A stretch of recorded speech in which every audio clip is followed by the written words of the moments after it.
أعوذ بالله من الشيطان الرجيم. بسم الله الرحمن الرحيم. قال الملأ الذين استكبروا من قومه لنخرجنك يا شعيب والذين آمنوا معك من قريتنا أو لتعودن في ملتنا قال أولو كنا كارهين قد افترينا على الله كذبا إن عدنا في ملتكم بعد إذ نجانا الله منها وما يكون لنا أن نعود فيها إلا أن يشاء الله ربنا وسع ربنا كل شيء علما على الله توكلنا ربنا افتح بيننا وبين قومنا بالحق وأنت خير الفاتحين. وقال الملأ الذين كفروا من قومه لئن اتبعتم شعيبا إنكم إذا لخاسرون فأخذتهم الرجفة فأصبحوا في دارهم جاثمين. الذين كذبوا شعيبا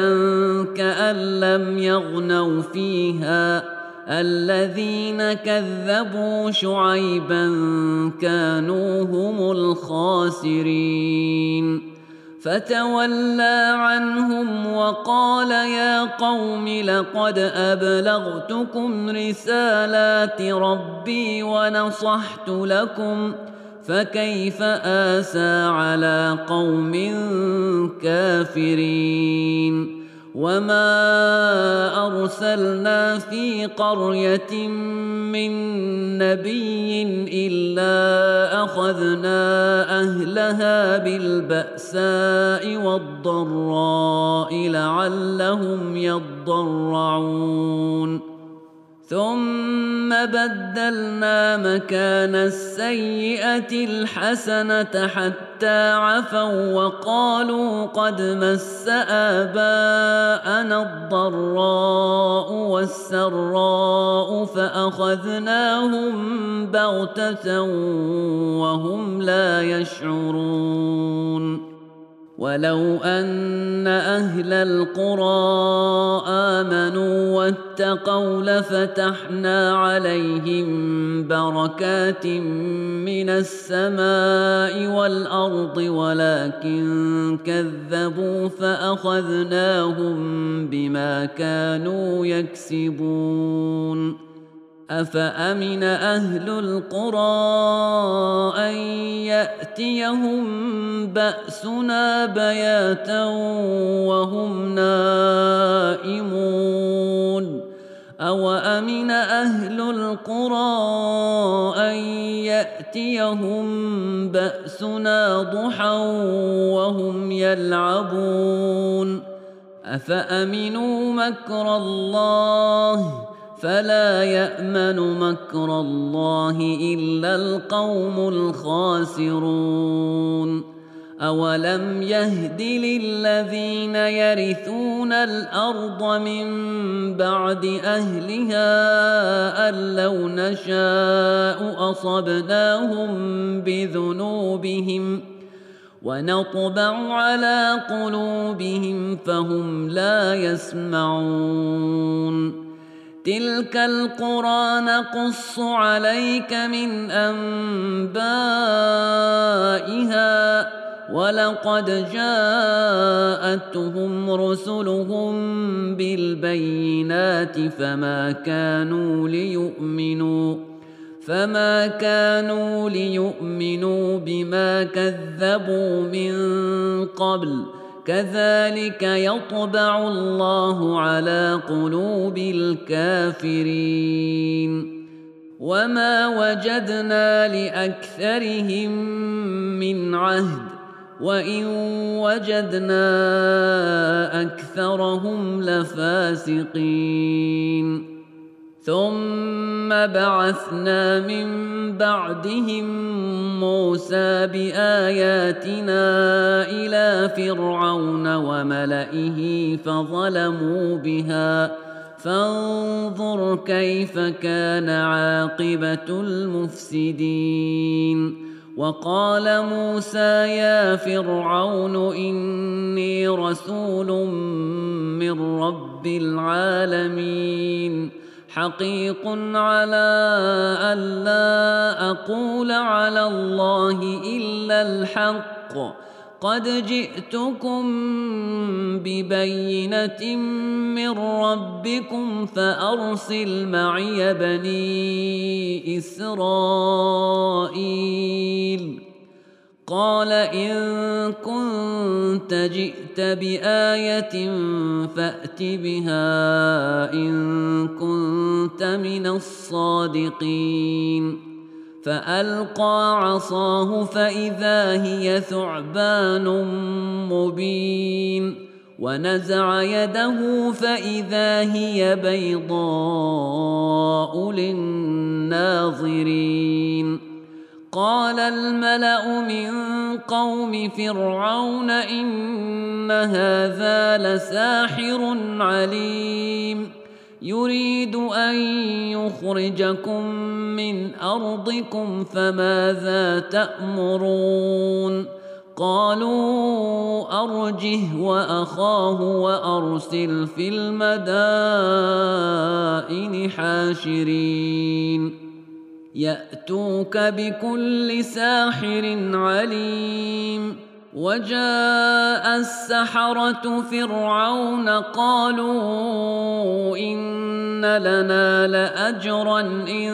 كنا نحن الغالبين قال نعم وإنكم لمن المقربين قالوا يا موسى إما أن تلقي وإما أن نكون نحن الملقين قال ألقوا فلما ألقوا سحروا أعين الناس واسترهبوهم وجاءوا بسحر عظيم وأوحينا إلى موسى أن ألق عصاك فإذا هي تلقف ما يأفكون فوقع الحق وبطل ما كانوا يعملون فغلبوا هنالك وانقلبوا صاغرين وألقي السحرة ساجدين قالوا آمنا برب العالمين رب موسى وهارون قال فرعون آمنتم به قبل أن آذن لكم إن هذا لمكر مكرتموه في المدينة لتخرجوا منها أهلها فسوف تعلمون لأقطعن أيديكم وأرجلكم من خلاف ثم لأصلبنكم أجمعين قالوا إنا إلى ربنا منقلبون وما تنقم منا إلا أن آمنا بآيات ربنا لما جاءتنا ربنا أفرغ علينا صبرا وتوفنا مسلمين وقال الملأ من قوم فرعون أتذر موسى وقومه ليفسدوا في الأرض ويذرك وآلهتك قال سنقتل أبناءهم ونستحيي نساءهم وإنا فوقهم قاهرون قال موسى لقومه استعينوا بالله واصبروا إن الأرض لله يورثها من يشاء من عباده والعاقبة للمتقين قالوا أوذينا من قبل أن تأتينا ومن بعد ما جئتنا قال عسى ربكم أن يهلك عدوكم ويستخلفكم في الأرض فينظر كيف تعملون ولقد أخذنا آل فرعون بالسنين ونقص من الثمرات لعلهم يذكرون فإذا جاءتهم الحسنة قالوا لنا هذه وإن تصبهم سيئة يطيروا بموسى ومن معه ألا إنما طائرهم عند الله ولكن أكثرهم لا يعلمون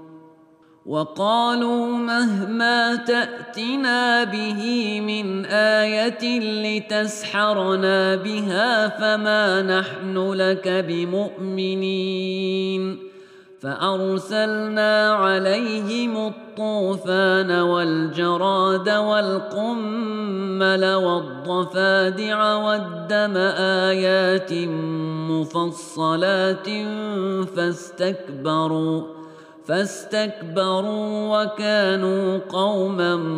مجرمين ولما وقع عليهم الرجز قالوا يا موسى ادع لنا ربك بما عهد عندك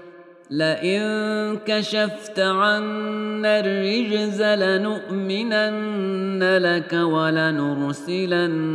معك بني إسرائيل فلما كشفنا عنهم الرجز إلى أجل هم بالغوه إذا هم ينكثون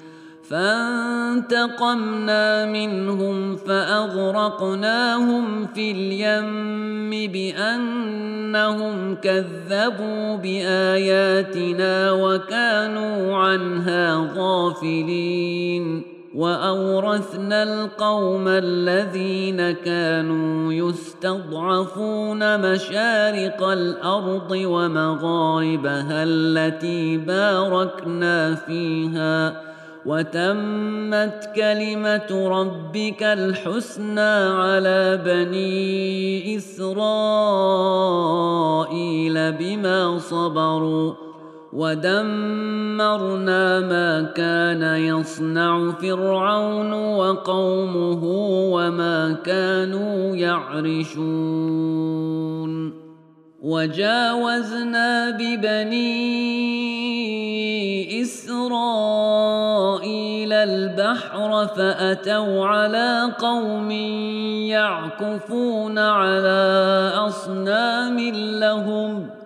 قالوا يا موسى اجعل لنا إلها كما لهم آلهة قال إنكم قوم تجهلون إن هؤلاء متبر ما هم فيه وباطل ما كانوا يعملون قال أغير الله أبغيكم إلها وهو فضلكم على العالمين وإذ أنجيناكم من آل فرعون يسومونكم سوء العذاب يقتلون أبناءكم ويستحيون نساءكم وفي ذلكم بلاء من ربكم عظيم. وواعدنا موسى 30 ليلة وأتممناها ب10 فتم ميقات ربه 40 ليلة. وقال موسى لأخيه هارون اخلفني في قومي وأصلح ولا تتبع سبيل المفسدين. ولما جاء موسى لميقاتنا وكلمه ربه قال رب أرني أنظر إليك قال لن تراني ولكن انظر إلى الجبل فإن استقر مكانه فسوف تراني. فلما تجلى ربه للجبل جعله دكا وخر موسى صعقا. فلما أفاق قال سبحانك تبت إليك وأنا أول المؤمنين. قال يا موسى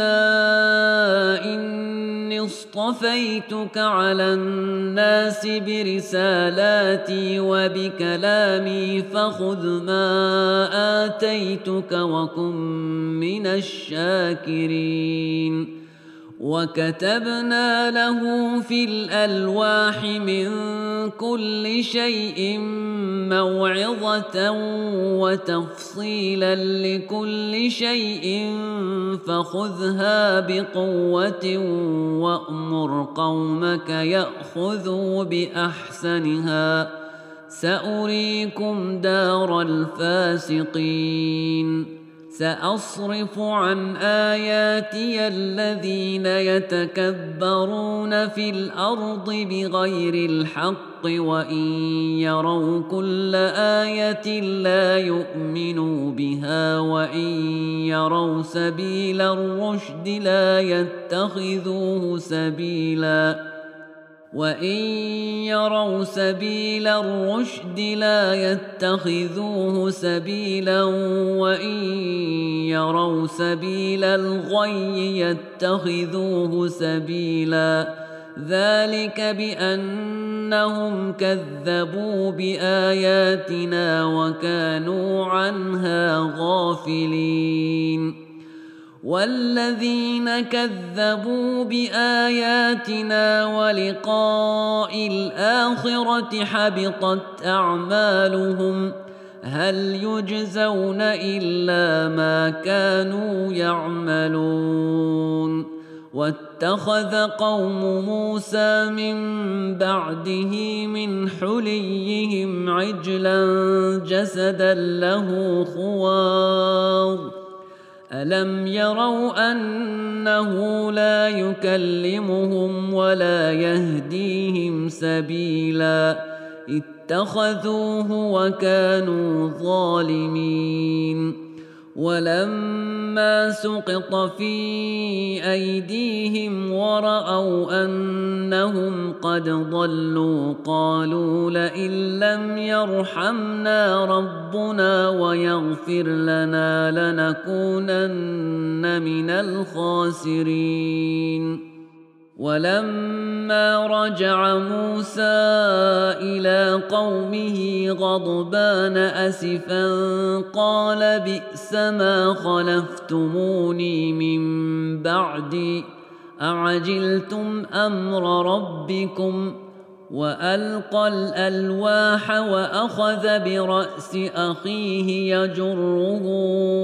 إليه قال ابن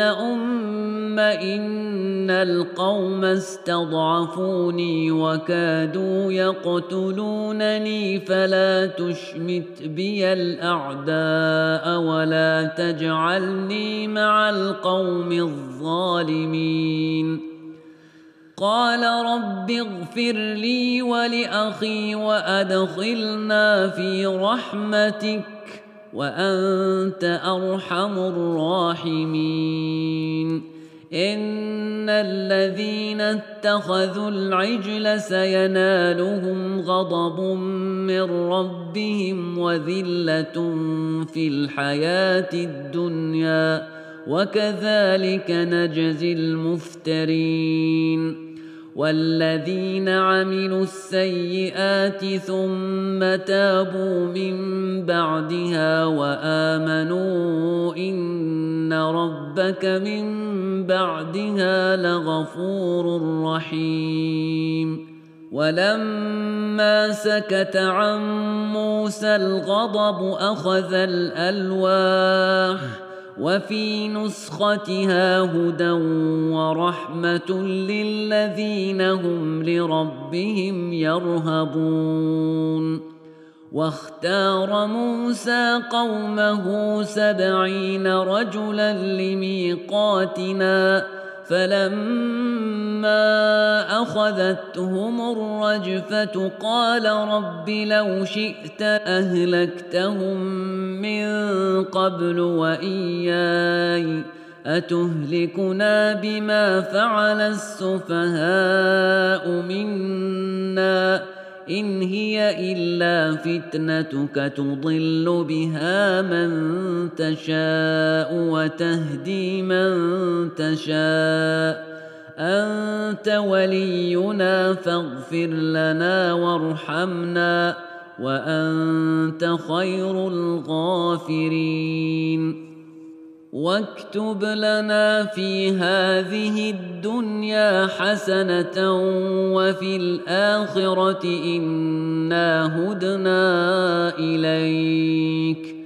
قال عذابي أصيب به من أشاء ورحمتي وسعت كل شيء فسأكتبها للذين يتقون ويؤتون الزكاة والذين هم بآياتنا يؤمنون. الذين يتبعون الرسول النبي الأمي الذي يجدونه مكتوبا عندهم في التوراة والإنجيل يأمرهم بالمعروف وينهاهم عن المنكر ويحل لهم الطيبات ويحرم عليهم الخبائث ويضع عنهم إصرهم والأغلال التي كانت عليهم. فالذين آمنوا به وعزروه ونصروه واتبعوا النور الذي أنزل معه أولئك هم المفلحون. قل يا أيها الناس إني رسول الله إليكم جميعا الذي له ملك السماوات والأرض لا إله إلا هو يحيي ويميت فآمنوا بالله ورسوله النبي الأمي الذي يؤمن بالله وكلماته واتبعوه لعلكم تهتدون. ومن قوم موسى أمة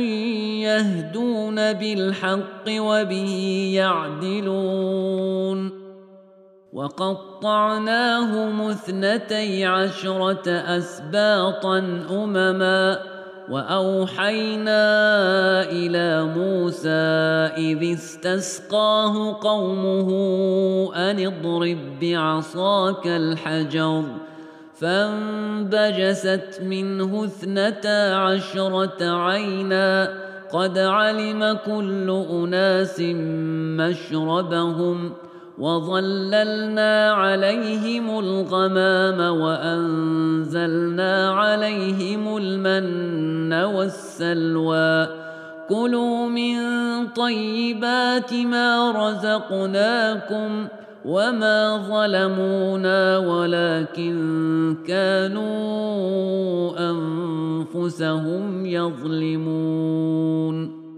وإذ قيل لهم اسكنوا هذه القرية وكلوا منها حيث شئتم وقولوا حطة وادخلوا الباب سجدا نغفر لكم خطيئاتكم سنزيد المحسنين فبدل الذين ظلموا منهم قولا غير الذي قيل لهم فأرسلنا عليهم رجزا من السماء بما كانوا يظلمون واسألهم عن القرية التي كانت حاضرة البحر إذ يعدون في السبت إذ تأتيهم حيتانهم يوم سبتهم شرعا ويوم لا يسبتون لا تأتيهم كذلك نبلوهم بما كانوا يفسقون وإذ قالت أمة منهم لم تعظون قوما الله مهلكهم أو معذبهم عذابا شديدا قالوا معذرة إلى ربكم ولعلهم يتقون فلما نسوا ما ذكروا به أنجينا الذين ينهون عن السوء وأخذنا الذين ظلموا بعذاب بئيس بما كانوا يفسقون فلما عتوا عما نهوا عنه قلنا لهم كونوا قردة خاسئين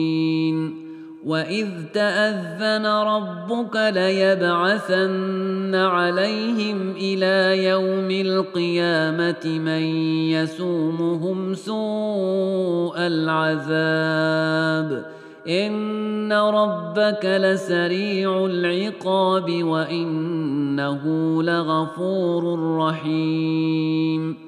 وقطعناهم في الأرض أمما منهم الصالحون ومنهم دون ذلك وبلوناهم بالحسنات والسيئات لعلهم يرجعون فخلف من بعدهم خلف ورثوا الكتاب يأخذون عرض هذا الأدنى ويقولون سيغفر لنا وإن يأتهم عرض مثله يأخذوه ألم يؤخذ عليهم ميثاق الكتاب ألا يقولوا على الله إلا الحق ودرسوا ما فيه والدار الآخرة خير للذين يتقون أفلا تعقلون والذين يمسكون بالكتاب وأقاموا الصلاة إنا لا نضيع أجر المصلحين وإذ نتقنا الجبل فوقهم كأنه ظلة وظنوا أنه إنه واقع بهم خذوا ما آتيناكم بقوة واذكروا ما فيه لعلكم تتقون وإذ أخذ ربك من بني آدم من ظهورهم ذريتهم وأشهدهم على أنفسهم ألست بربكم قالوا بلى شهدنا أن تقولوا يوم القيامة إنا كنا عن هذا غافلين أو تقولوا إنما أشرك آباؤنا من قبل وكنا ذرية من بعدهم أفتهلكنا بما فعل المبطلون وكذلك نفصل الآيات ولعلهم يرجعون واتل عليهم نبأ الذي آتيناه آياتنا فانسلخ منها فأتبعه الشيطان فكان من الغاوين ولو شئنا لرفعناه بها ولكنه أخلد إلى الأرض واتبع هواه فمثله كمثل الكلب إن تحمل عليه يلهث أو تتركه يلهث ذلك مثل القوم الذين كذبوا بآياتنا فاقصص القصص لعلهم يتفكرون ساء مثلا القوم الذين كذبوا بآياتنا وأنفسهم كانوا يظلمون من يهد الله فهو المهتدي ومن يضلل فأولئك هم الخاسرون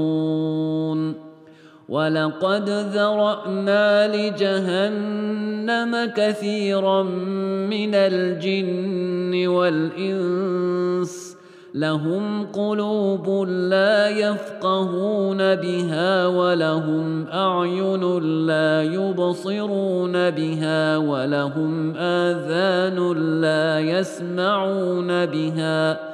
أولئك كالأنعام بل هم أضل أولئك هم الغافلون ولله الأسماء الحسنى فادعوه بها وذروا الذين يلحدون في أسمائه سيجزون ما كانوا يعملون وممن خلقنا أمة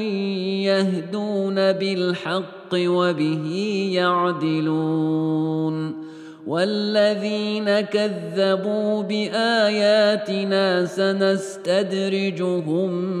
من حيث لا يعلمون وأملي لهم إن كيدي متين أولم يتفكروا ما بصاحبهم من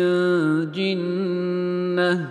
إن هو إلا نذير مبين أولم ينظروا في ملكوت السماوات والأرض وما خلق الله من شيء وأن عسى أن يكون قد اقترب أجلهم فبأي حديث بعده يؤمنون من يضلل الله فلا هادي له ويذرهم في طغيانهم يعمهون يسألونك عن الساعة أيان مرساها قل إنما علمها عند ربي لا يجليها لوقتها إلا هو ثقلت في السماوات والأرض لا تأتيكم إلا بغتة يسألونك كأنك حفي عنها قل إنما علمها عند الله ولكن أكثر الناس لا يعلمون قل لا أملك لنفسي نفعا ولا ضرا إلا ما شاء الله ولو كنت أعلم الغيب لاستكثرت من الخير وما مسني السوء إن أنا إلا نذير وبشير لقوم يؤمنون هو الذي خلقكم من نفس واحدة وجعل منها زوجها ليسكن إليها فلما تغشاها حملت حملا خفيفا فمرت به فلما أثقلت دعوا الله ربهما لئن آتيتنا صالحا لنكونن من الشاكرين فلما آتاهما صالحا جعلا له شركاء فيما آتاهما فتعالى الله عما يشركون أيشركون ما لا يخلق شيئا وهم يخلقون ولا يستطيعون لهم نصرا ولا أنفسهم ينصرون وإن تدعوهم إلى الهدى لا يتبعوكم سواء عليكم أدعوتموهم أم أنتم صامتون إن الذين تدعون من دون الله عباد أمثالكم فادعوهم فليستجيبوا لكم إن كنتم صادقين ألهم أرجل يمشون بها أم لهم أيدي يبطشون بها أم لهم أعين يبصرون بها أم لهم آذان يسمعون بها قل ادعوا شركاءكم ثم كيدون فلا تنظرون إن وليي الله الذي نزل الكتاب وهو يتولى الصالحين والذين تدعون من دونه لا يستطيعون نصركم ولا أنفسهم ينصرون وإن تدعوهم إلى الهدى لا يسمعوا وتراهم ينظرون إليك وهم لا يبصرون خذ العفو وأمر بالعرف وأعرض عن الجاهلين وإما ينزغنك من الشيطان نزغ فاستعذ بالله إنه سميع عليم إن الذين اتقوا إذا مسهم طائف من الشيطان تذكروا فإذا هم مبصرون وإخوانهم يمدونهم في الغي ثم لا يقصرون وإذا لم تأتهم بآية قالوا لولا اجتبيتها قل إنما أتبع ما يوحى إلي من ربي هذا بصائر من ربكم وهدى ورحمة لقوم يؤمنون وإذا قرئ القرآن فاستمعوا له وأنصتوا لعلكم ترحمون واذكر ربك في نفسك تضرعا وخيفة ودون الجهر من القول بالغدو والآصال ولا تكن من الغافلين إن الذين عند ربك لا يستكبرون عن عبادته ويسبحونه وله يسجدون بسم الله الرحمن الرحيم يسألونك عن الأنفال قل الأنفال لله والرسول فاتقوا الله وأصلحوا ذات بينكم وأطيعوا الله ورسوله إن كنتم مؤمنين إنما المؤمنون الذين إذا ذكر الله وجلت قلوبهم وإذا تليت عليهم آياته زادتهم إيمانا وعلى ربهم يتوكلون الذين يقيمون الصلاة ومما رزقناهم ينفقون أولئك هم المؤمنون حقا لهم درجات عند ربهم ومغفرة ورزق كريم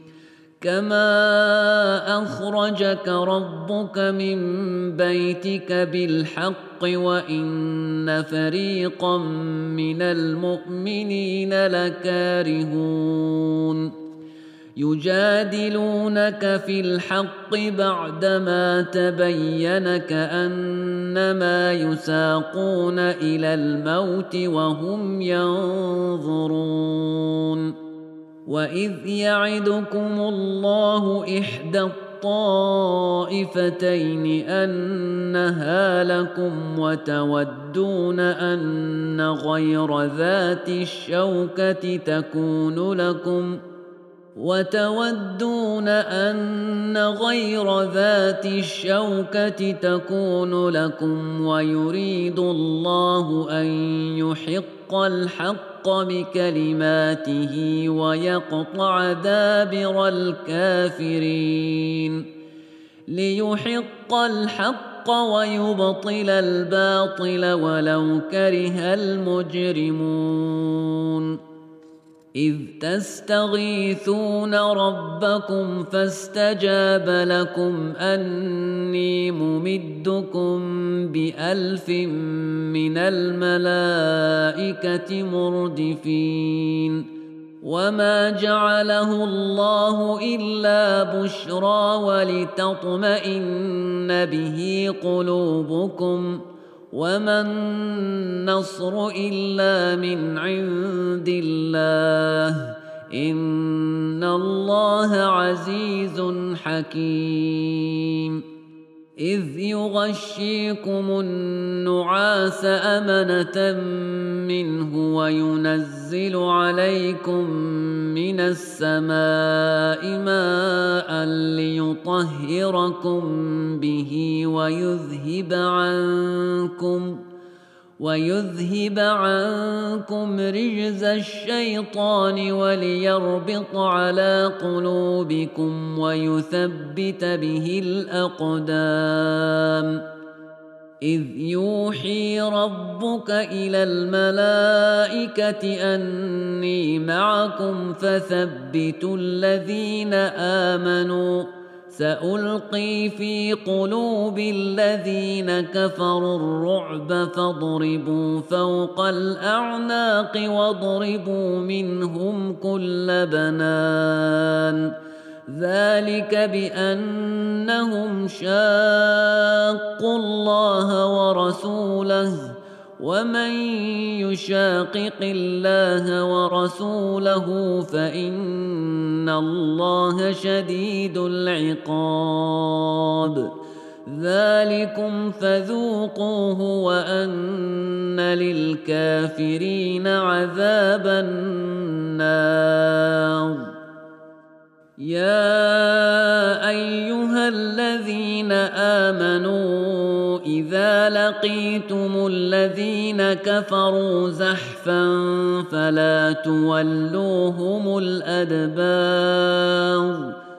ومن يولهم يومئذ دبره إلا متحرفا لقتال أو متحيزا إلى فئة فقد باء بغضب من الله ومأواه جهنم وبئس المصير فلم تقتلوهم ولكن الله قتلهم وما رميت إذ رميت ولكن الله رمى وليبلي المؤمنين منه بلاء حسنا إن الله سميع عليم ذلكم وأن الله موهن كيد الكافرين إن تستفتحوا فقد جاءكم الفتح وإن تنتهوا فهو خير لكم وإن تعودوا نعد ولن تغني عنكم فئتكم شيئا ولو كثرت وأن الله مع المؤمنين يا أيها الذين آمنوا أطيعوا الله ورسوله ولا تولوا عنه وأنتم تسمعون ولا تكونوا كالذين قالوا سمعنا وهم لا يسمعون إن شر الدواب عند الله الصم البكم الذين لا يعقلون ولو علم الله فيهم خيرا لأسمعهم ولو أسمعهم لتولوا وهم معرضون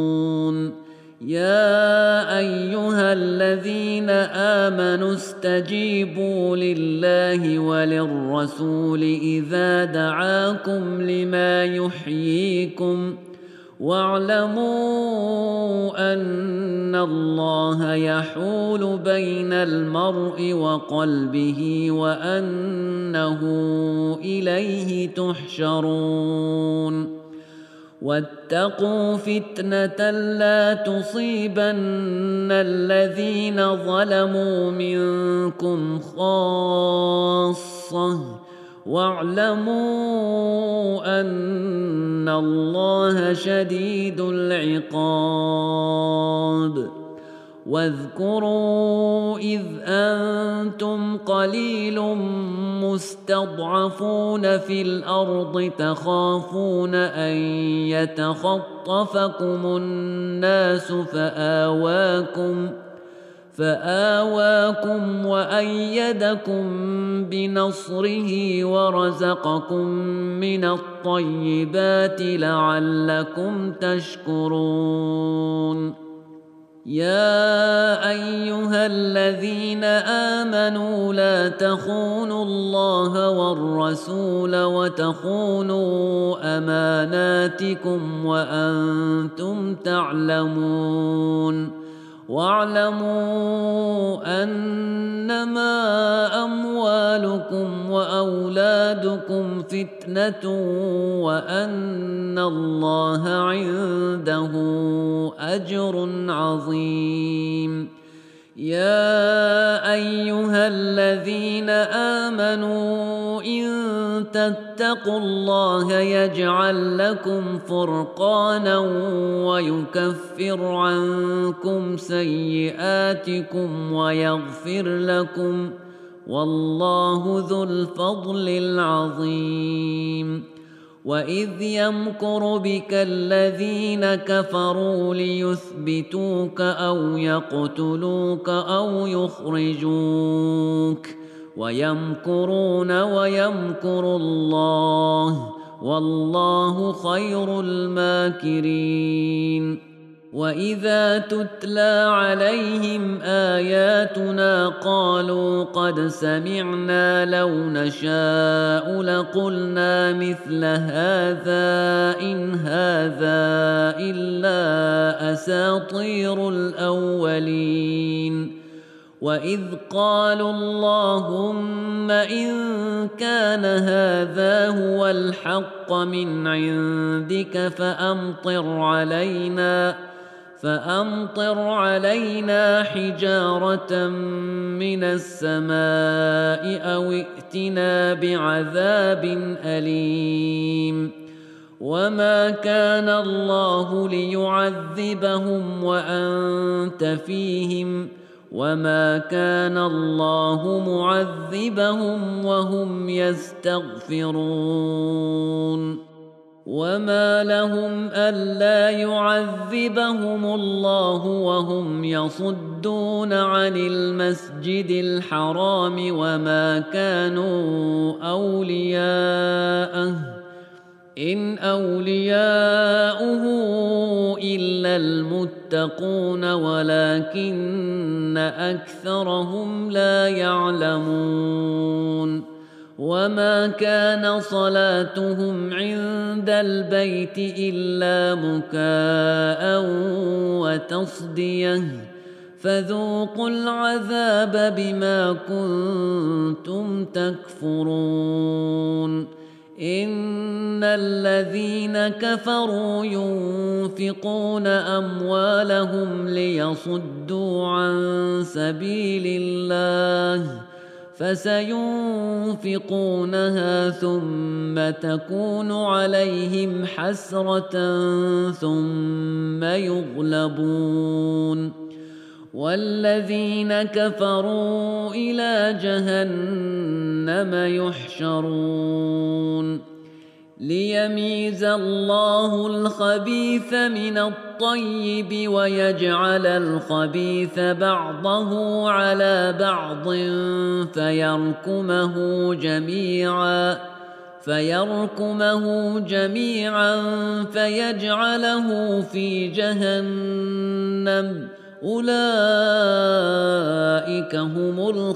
الخاسرون. قل للذين كفروا إن ينتهوا يغفر لهم ما قد سلف وإن يعودوا فقد مضت سنة الأولين. وقاتلوهم حتى لا تكون فتنة ويكون الدين كله لله فإن انتهوا فإن الله بما يعملون بصير. وإن تولوا فاعلموا أن الله مولاكم نعم المولى ونعم النصير.